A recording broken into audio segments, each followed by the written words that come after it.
Have you ever noticed how a product that's supposed to be limited edition always seems to come back? One month it's on the shelves, the next month it vanishes. And just when you've almost forgotten about it, boom, it reappears, plastered with the words, "back by popular demand."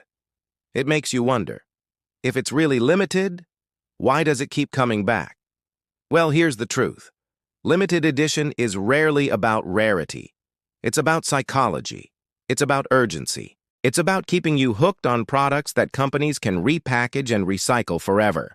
Today, we're going to uncover exactly why brands do this, how it works, and what it means for you as a consumer.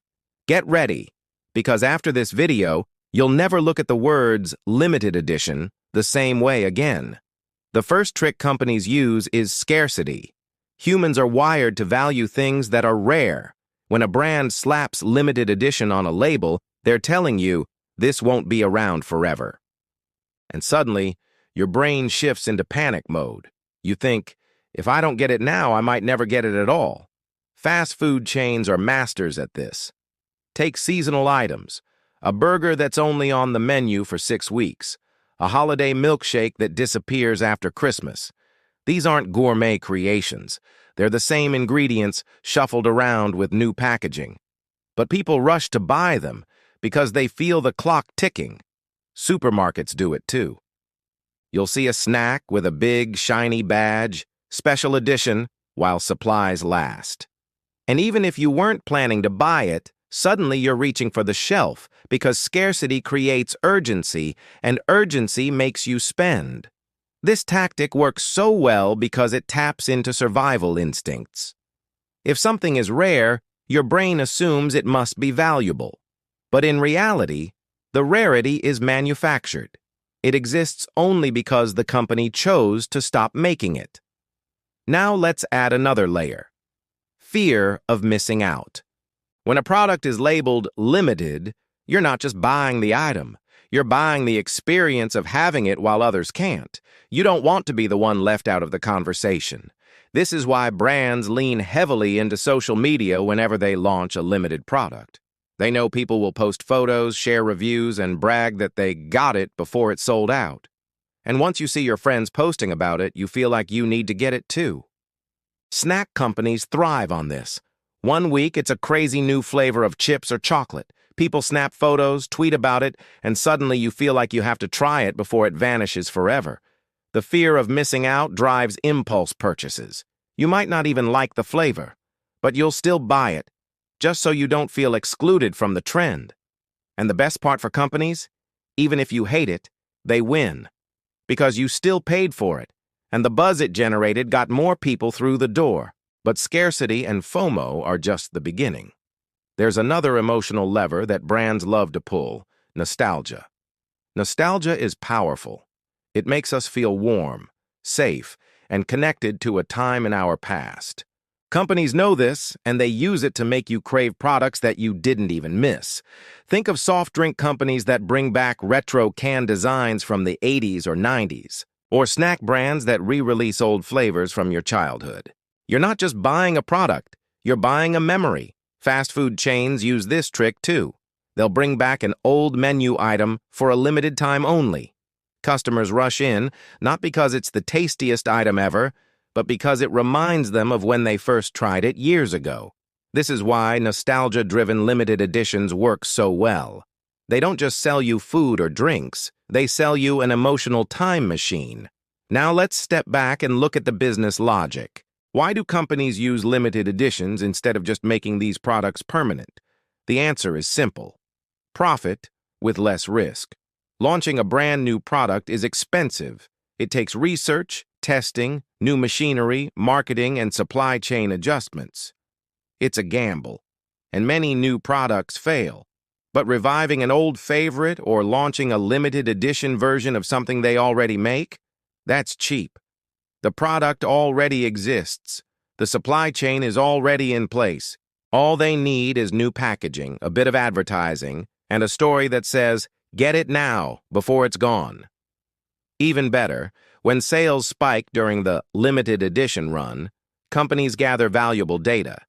They see how customers respond, how much buzz is generated, and whether it's worth bringing the product back again. This cycle, release, remove, revive, becomes a marketing machine. Each re-release feels like an event. Media outlets pick up the story. Social media spreads the hype, and customers buy again and again. It's not scarcity, it's strategy. Here's another angle: collectability. Humans love completing sets. It's why trading cards, toys, and even soda cans become addictive. Companies know this, and they use it. Think about fast food toys. Every few weeks, a new limited toy comes out. Kids, and let's be honest, adults too, want the full set. So families keep coming back, over and over again, until the collection is complete. Snack brands release a series of flavors, each one temporary. People feel like they have to try them all, not because they're all delicious, but because leaving one out feels incomplete. The collector's mindset is a gold mine for companies. It transforms a one-time sale into repeat purchases. Now let's move from snacks to luxury.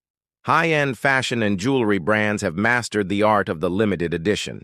For them, scarcity isn't just about sales, it's about status. Rolex doesn't flood the market with watches. They carefully control supply, making certain models nearly impossible to buy. This manufactured scarcity fuels wait lists, second-hand markets, and insane resale prices. Luxury fashion does the same. Designer collaborations are often labeled limited edition, creating massive hype. People don't just buy the clothes, they buy the exclusivity, the feeling of owning something that most people can't get. Scarcity equals status, and status sells.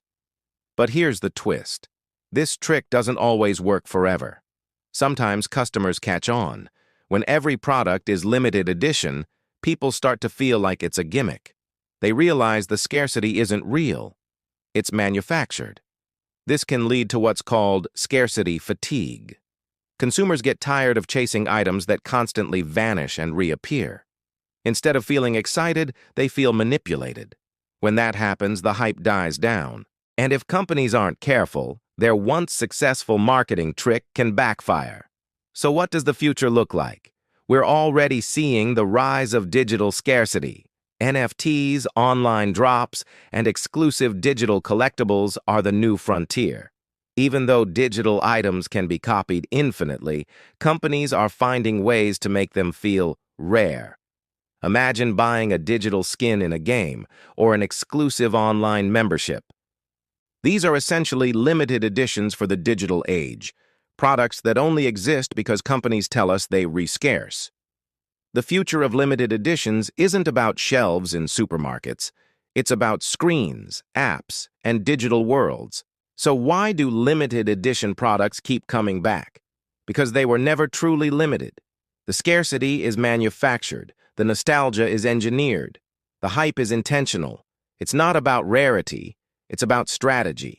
And the next time you see limited edition on a label, remember, it's not just a product. It's a marketing machine designed to make you buy now, buy fast, and buy again when it returns. If you found this breakdown eye-opening, hit subscribe, because in the next video we'll expose another marketing trick you've probably fallen for without even realizing it.